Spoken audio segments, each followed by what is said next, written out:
Hi there, this is Gary Ryan Blair, and as you're confronted with the reality that the first quarter of the year is just about history, I offer you the following as an ideal, perhaps an alternative way for you to reflect upon your year-to-date performance and how to plan for massive abundance in the second quarter, so let's get going. Q2 is both shorthand for the second quarter of the year, which is now just a few days away, as well as the measurement of the quality and the quantity of your first quarter performance. However, before we dig too deep into those subjects, let's take a quick detour and talk about a famous slogan, which is deep roots in our subconscious. Now, my intention here is not to malign any company nor to denigrate a great slogan. It's simply to use it as an example that leads the way to an important insight and a potential breakthrough. So what follows is a powerful example of what I like to call the Q2 effect. Just do it, as we all know, is Nike's signature slogan. It sends a loud, clear, and thundering message to get off your behind and to take action now.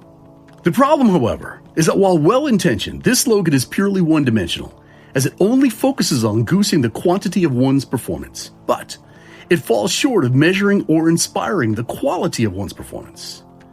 Now, to be perfectly clear, I'm not suggesting Nike goes so far as to change their slogan too. Just do it with integrity or just do it with excellence. However, what I am suggesting is that we use this slogan variation as an example of the ideal way to measure and to take inventory of our first quarter performance. The fact is, the world is populated with people who understand what it means to just do it.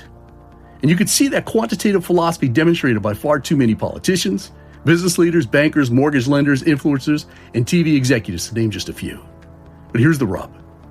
When the focus and the measurement is only on getting elected or reelected, on hitting the quarterly numbers, on increasing shareholder value, or on capturing more viewer eyeballs, those results are far too often achieved at the exclusion of excellence, at the exclusion of quality, character, compassion, and integrity.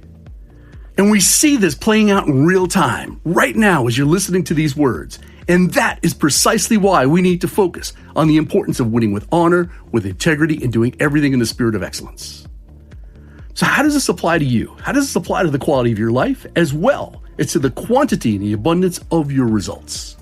Well, the fact is this: everything you do, every result you generate, every cause and effect relationship comprises of both means and ends, quality and quantity. Is winning really winning when you're ashamed of how victory came? Can you really consider yourself a success if the only measurement is based on quantity and zero attention is paid to the quality of how those results were actually achieved? You see, the means by which you move through your life provide the working platform that supports your goals and your end results. Style, courtesy, honesty, excellence, integrity, and respect for others. These are the qualitative measurements that make for an inspiring life and an outstanding legacy.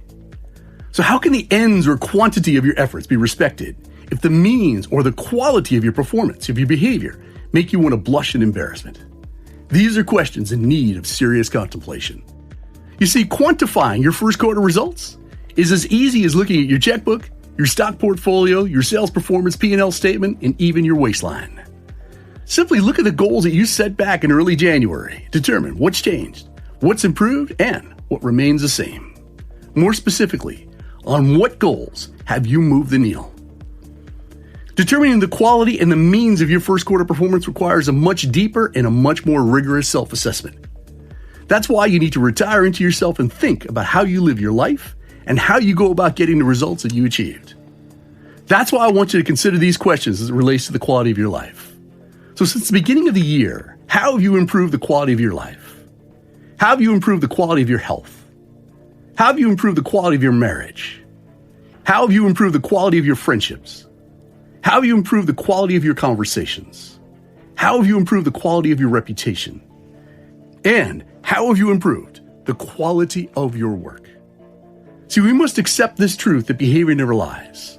We must firmly embrace the idea that we're living in the age of behavior and that the rules of the game have fundamentally changed. It's no longer what you do or simply the quantity of your results that matters most and which sets you apart from others. But it is this. It is how those results were actually created. See, taking pride in your work, building a stellar reputation, and sleeping peacefully all stem from your ability to improve how you do what you do. That's why you must focus on ways to outbehave your competition, and even more importantly, on outbehaving who you were yesterday. Now, I'm going to wrap this one up by stating the obvious. When measuring your performance, always remember to place a healthy balance in both the quality and the quantity of your results. Quantity without evaluation of quality is a moral misdemeanor, as it only takes 50% of the true measurement into consideration. And I designed the 100-Day Challenge to be a program that shows you how to win with honor, how to win with excellence, how to do things the right way and knock the ball out of the park. If after reflecting on your first quarter performance, you realize that it's time to step up both the quality and the quantity of your game, then mosey on over to the 100-Day Challenge.